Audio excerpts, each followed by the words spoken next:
Okay, so Callum, thanks for joining us. Today's International Day of Persons with Disabilities, which is a time to raise awareness of the importance of creating a future where disabled people are given equal opportunities and represented at all times.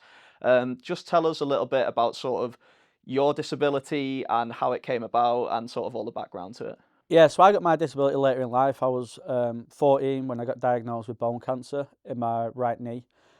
So that's led on to me having titanium knee replacements and a couple of reconstructions. So yeah, I was kind of, a lot of the squad that I play with have it from birth, whereas I was a bit later in life. So it was probably a little bit harder to adjust because, I was playing cricket at the time with, a fully working body, two working legs. But yeah, having it later in life was probably a little bit more difficult than probably from birth, to be honest. Just tell us a little bit then about how you sort of came to terms with it and sort of realizing like this is your new normal and sort of how you sort of moved on from that point. I think cricket was how I came to terms with it because even before 14, I kind of knew cricket was the main sport for me. I played football, rugby, trampoline, and badminton, all them kind of sports at school. But I always knew, I was better at cricket, and that would be the one that I was always invested in. So when I was actually going through treatment, it was the 2009 Ashes. Um, I had the 2005 box set alongside me in the hospital. So that cricket was a constant factor in terms of, that's my aim, that's my goal, that's where I want to get back to. So it never really stopped me. I was probably a little bit ignorant in terms of what I could and couldn't do at the time because I was so young in hospital when surgeons were coming round and saying all these mad terms and words. I was totally oblivious to it. Sort of my dad and my mum was the ears and they was doing the talking back to me and simplifying it. So I expected to be running straight away after my operation. It took me like 6 to 9 months to learn how to run again. Um, but that cricketing factor and wanting to get back on the cricket field was a constant determination of, that's my end goal and that's what I want to do. So back at that time when you were readjusting, you were getting back to playing, how did disability cricket look then, and how much has that scene changed to where we are now? Well, I came across it. We was playing against our sort of local rivals in age group cricket, and Lancashire disability team actually trained at their club, and their coach knew of me, knew about me. We always constantly played each other. He constantly sort of umpired against me. Um, so we knew, obviously, with the Lancashire and with myself, he sort of thought, oh, there might be a connection there for Callum.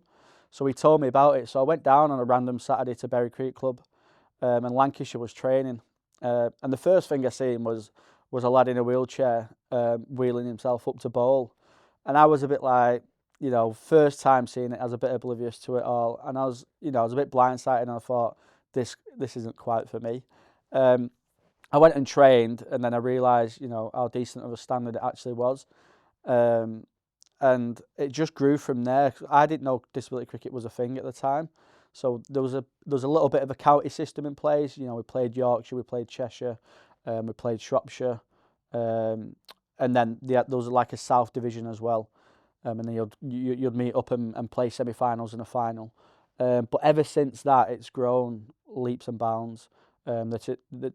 The disability game, like it's been absolutely tremendous in terms of the investment that the ECB and the local counties are now putting into it. Like Lancashire have got two very successful teams, and then they've got like the Lord Taverners programs going on throughout all the schools, which have been a part of coaching as well. So it's fantastic to see how much the game's grown, considering probably 5, 10 years ago, people didn't even know disability cricket was a sport or was a thing.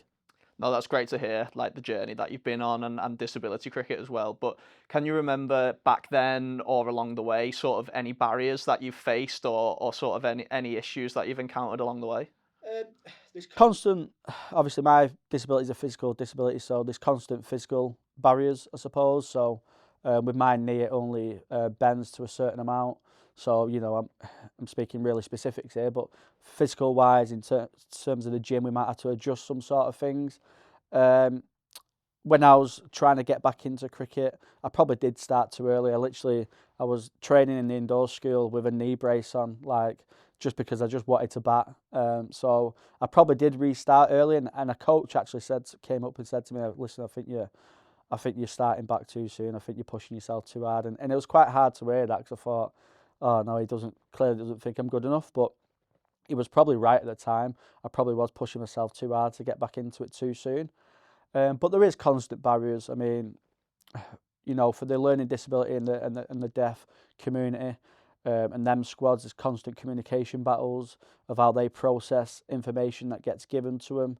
For the physical disability side, it's a lot easier in terms of communication and stuff. It's more your physical barriers, people, how do you tell someone to get their arm up straight if they can't do that? And you're having to find constant adaptations to sort of exercise our skills that we're trying to do. So, but what you'll often find is with disability athletes or just disability people overall, they'll find their own adaptations because they've had to do it all their lives. They'll learn and adapt to whatever they need to do, and whatever challenge gets thrown in front of them. You touch on that there. What sort of support systems or resources have you or others around you sort of lent on your journey so far? Obviously, there's the usual family and friends and partners, which are massive because when we go away with England, we're not getting paid for it or anything. It's, we go away on tour in January. I'm going to miss 3 weeks work unpaid. So that's quite hard on the family. So that support of saying, go out there and do it, and we'll figure it out financially. Having that support, it's like, it takes a bit of stress off my mind. And then you have, your counties like Lancashire, when I was just starting, the support that they gave me in terms of training and having an environment where I could come and progress to England. And then obviously you've got England and the ECB who put tremendous amounts of money and support into the sort of systems and environments that they have in place. You've got the Disability Premier League now, which is a mixed disability tournament, which is getting shown on Sky. So we've got tremendous support systems considering where it was about 15 years ago. It's, the support staff that we have now, nutritionists, psychologists. At the start it was basic, just head coach and assistant coach, and you was kind of doing the nutrition and trying to have them mental, honest, open chats just between yourselves as players. So to be able to have them professionals come in and support us and help us, it really is taking the disability game to sort of new heights. And in terms of playing for England and chasing that dream, what's been sort of some standout moments and achievements from your career so far? Obviously, just being captain of the England PD team is probably the biggest achievement and the proudest thing. I absolutely love being captain of all the boys. It's a massive honour. But winning the first ever World Cup in 2015 in Bangladesh, that was something that we still speak about now. It's going to be 10 years next year. Next month. It's going to be 10 years. So we still speak about that now and how amazing it was. We've had some, tough times as well. We've had quite a few losses in finals, but they're the sort of motivation that gets you carrying on and gives you something to aim forward for. So fingers crossed in Sri Lanka next month we can come home with a trophy. That'll be certainly sort of top my sort of career, sort of being captain of the England PD team and bringing home a trophy. That'll be, the absolute highlight of my cricketing career by far.